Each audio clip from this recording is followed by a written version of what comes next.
In this episode, I'll be making some carts and some wagons.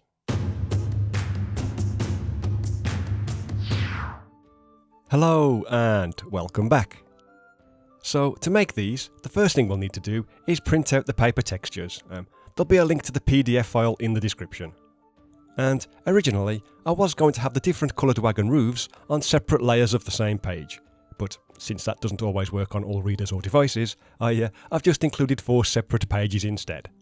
But in this video, I'll just be using the blue page. So let's get started. Okay then, so here I've just cut out one of the end pieces for the wagon, and we're going to glue that to some thin cereal box style card, just using a regular glue stick. And when that's dry, we can cut it to size with a sharp pair of scissors. And as you can see, we'll need to do that for both ends. Next, we'll take one of the side pieces, and we'll need to glue that to some thick card, or foam core, or like you can see here, some corrugated card. And if you are using the latter, then it works best if you glue it down at a 45-degree angle to the corrugation, as this will result in stronger edges all the way around. Anyway, once that's dry, we can cut it to size with a sharp knife and a metal ruler. And again, we'll need to do both sides. Next, we'll take the glue gun and apply a thin line of glue to the edge of one of the side panels, and then stick one of the end pieces into place, like you can see me doing here. Then we can repeat the process with the other side panel, and do the same thing again for the other end piece, as you can see. And when we're done, we should end up with something like this. So yeah, nothing too difficult so far. Right then, next we'll take the roof texture, and to get a nice curve, we're going to be gluing that to the outside of an empty toilet roll tube.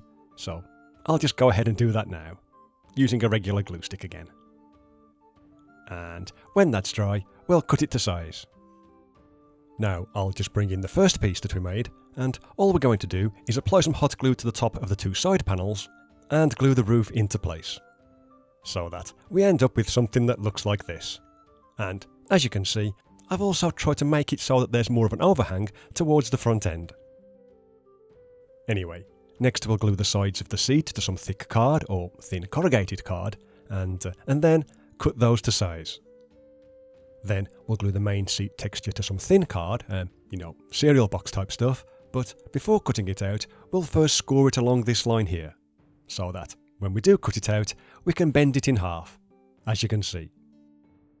Okay, so using the glue gun again, we'll then need to run a thin line of glue along the inside edge of the thinner piece, and then stick the thicker side panel into place. And then do the exact same thing on the other side as well. So that, when we're done, we end up with this kind of thing that you can see here. Then it's just a simple matter of applying some more hot glue to the inside of this piece, and gluing it to the front of the wagon, making sure that it's roughly centralised and sitting flat. So this is what we're aiming for, just a little seat at the front of the wagon. However, we are going to need to glue all of this to the kind of wooden bed thing, and for this, I've just glued some of the wooden plank texture to some thick card, and you'll need to cut this slightly larger than the main part of the wagon. So I've gone with 16 planks long by around 4 centimetres wide, which, as you can see, should work out quite nicely. So I'll go ahead and do that now, using hot glue to fix it in place and positioning it so that it overhangs the front area like the roof. Basically, something like this. And that's pretty much the main part of the wagon done. Though, we are going to need to make some wheels, so that's what we'll do next. Right then, so for these, we'll first glue each of the wheel textures to some thin corrugated card, and then cut 2 of those to size. Though, when cutting corrugated card with scissors, you can sometimes crush the edges a little bit. So, if that's the case, you might have to open the corrugation back out again with a toothpick or similar. Anyway, all we're going to do is glue these 2 wheel halves back to back. And when doing this, I do try to match up the pattern on each side, but at the same time, I also try to make sure that the corrugation is running in opposite directions, so 90 degrees to each other, if that makes sense. Then we'll need to measure the width of the entire piece, so around 4mm in my example, so that we can then cut out a strip of the metal texture that's the same width. Then it's just a matter of applying plenty of glue to the back of the little strip, and wrapping that around the outside of the wheel. so that we end up with a wooden wheel with a metal runner. So again, nothing too complicated. Okay, now this next part is optional, but if you like, you can take a drinking straw and some of the plain wooden texture, wrap that texture around the drinking straw, and then cut out a very small piece, maybe just a couple of millimeters long. In addition to that, we'll also glue some of the same texture to a bit of thin card, and using a regular hole punch, we'll quickly punch out a small circle. There you go. All we'll do then is put a blob of hot glue in the centre of the wheel to hold the straw in place, and then put some more glue inside the straw and stick the little circle on top. And with any luck, that will then look like the axle, sticking out of the side of the finished wheel. So I've gone ahead and made 2 of those. And for the axle itself, here's another drinking straw, wrapped in more of the plain wooden texture, and I've cut it so that it's a bit wider than the wagon itself. So since my wagon was around 4 centimeters wide, I've cut this around 5 centimeters. Anyway, next we'll put a generous blob of glue on the other side of one of the wheels, and glue the axle into place. Then we'll do the exact same thing with the other wheel, and there you go, that's that piece done. But yeah, my table, it isn't quite level, so of course it's going to roll off. So I'll try that again. There you go. But yeah, for the wagon, we'll need to make 2 of those, though for the second one, I'm going with the smaller wheels, as you can see. Okay, now, if I bring the main piece back in, we can apply some hot glue into the place where we want the back wheel to go, so roughly in the middle of that back panel in my example, and stick the larger wheel into place. However, for the small wheels, we are going to need to raise them up a bit, and I found that a scrap piece of 3mm thick foam core is about the right size. So I'll go ahead and stick that into place first, and then stick the wheels on top of that, but this time I've positioned them a bit farther forward, so just behind the driver's seat. Basically something like this, so if I tilt that to the side, that kind of thing. And you could leave it like that if you like, but I am going to add a few more details. Okay, so for the first of these, we'll glue the sides of the steps to some thick card, and then we'll glue the steps themselves to some thinner card. Then, not surprisingly, we'll cut all of those to size, like so.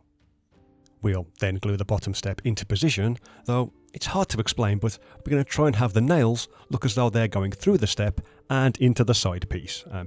Hopefully you can see what I mean, but there you go, that's what we're aiming for. Anyway, next we'll do the same thing with the top step, and we just want this to be positioned at the front of that upper level. You can see what I mean, it's just, well, the shape of some steps. And when that's done, we can bring the wagon back in again, add some glue to the back half of the side pieces, and stick the whole thing beneath the door. So that's what it looks like from the underneath, and there it is from the top. It's a pretty simple way to make some steps. Okay, for the final piece, we'll need to glue some of the plain wood texture to some 3mm thick foam core, or similar, and then cut a piece that's the same width. So, in my example, that's 3mm wide. Then we'll cut a strip of the same texture that's the same size, so again, that's 3mm for me, and all we're going to do is apply plenty of glue to the back of this strip, and wrap that around the edge of the little foam core piece, so that we end up with something like this, something that's textured on 3 of the 4 sides. The only thing left to do then is cut it to a suitable size, and glue that to the underneath of the front of the wagon, like you can see me doing here. So here it is now that the glue's set, and the reason I've not suggested a particular length for this piece is because it's going to depend on the horse models that you're using, so as you're about to see, this looks about the right size for the horses that I've got, but yours might need to be a little bit longer or a little bit shorter. But yeah, that's the wagon done. Okay, next we're going to make a little cart, and for this we'll take this texture, and we'll then need to decide how long we want it to be. So, in this example, I'm going to make one that's 2 panels long, so I'll just cut away most of the excess. We'll then glue this to some thin corrugated card, or thick cardboard, which is what you can see me doing here. There you go. Then we'll need to decide how tall we want it to be, so for this one I'm going to have the sides be 3 planks high. And for this particular assembly method, I'll not need the 2 upright pieces on either end, so I'll cut that out accordingly. Next, we'll take a piece of the same texture that's been cut to the same size, and then glue that to the back in the usual fashion, so that we end up with something like this. We'll then do the same thing again for the other side of the cart. Okay, the next thing we'll need to do is take 3 of these textures and glue those to some more of the same cardboard, like so. And then we'll also need to decide how wide we want to make the cart. For example, if we were making a small hand cart, we might want to use some of the bottom planks, whereas if we want to make a larger cart, we'll use some from the top. And that's what I'm going to do here. So I've cut out 3 large widths, and again, I've also cut away the upright piece. Then, from the 4th one of those same textures, we'll cut out a piece that's the same size, and glue that to the back of one of the others. So, there you go, that kind of thing.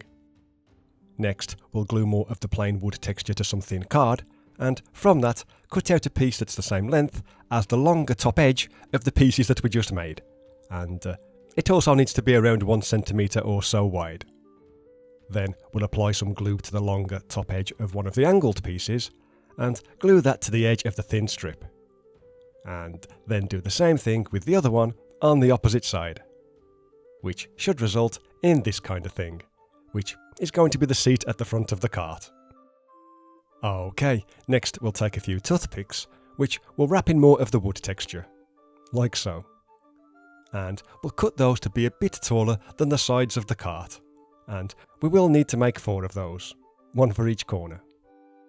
Then, using more hot glue, we'll stick one of these to the edge of one of the side pieces, making sure it's flush with the bottom, which we'll then repeat on the other edge, so that it looks something like that. And then we'll repeat the process with the other side piece. So, there you go.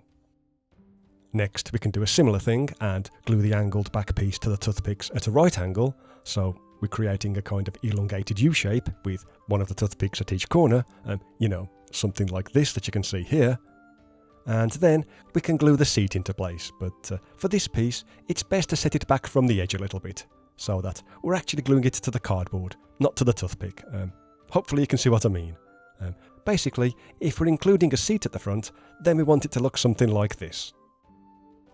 Now, if you've used corrugated card and want to cover the edges, then you can glue some of the wood texture to some thin card again, cut out some suitably sized strips, and then start gluing those on top, just to make it look a bit more solid. So, there you go. It just kind of tidies the whole thing up a bit. Anyway, from here, it's the same kind of process as before. We'll need to cut a base that fits the size of the cart that we've just made, and glue that to the bottom, leaving space for a footrest at the front. Then we'll make some more wheels, and this time I've gone with the solid type, which we can then glue into place somewhere near the middle. And because I imagine this one being pulled by a single horse, we'll add 2 shafts to the front. And when we're done, this is how it should look. And as I say, the idea for this one is that it's small enough for a single horse to manage, though you can of course make larger ones if you prefer. Anyway, here's a picture of them at a better angle, and as you can see, I've also added some of the shields to the larger wagon and a little lantern from back in episode 45. And for the rolled up tarp hanging from the side, that was made from one of the bed textures in episode 20, just rolled up and tied with a bit of cross-stitch thread. I've also included various other bits and pieces in the back of the cart, though I could probably do with some driver models now, so if you know of any, then feel free to let me know in the comments. And while I'm on the topic of miniatures, I just want to say a quick thank you to Wargames Atlantic for sending me these horse models to take a look at. If you're interested, there'll be a full review of these over on the blog. But yeah, thanks for watching. I do hope that you've enjoyed this one, and I'd love to hear if you plan on making any of these yourself. So, thanks again, and I'll hopefully see you in the next one. Bye for now.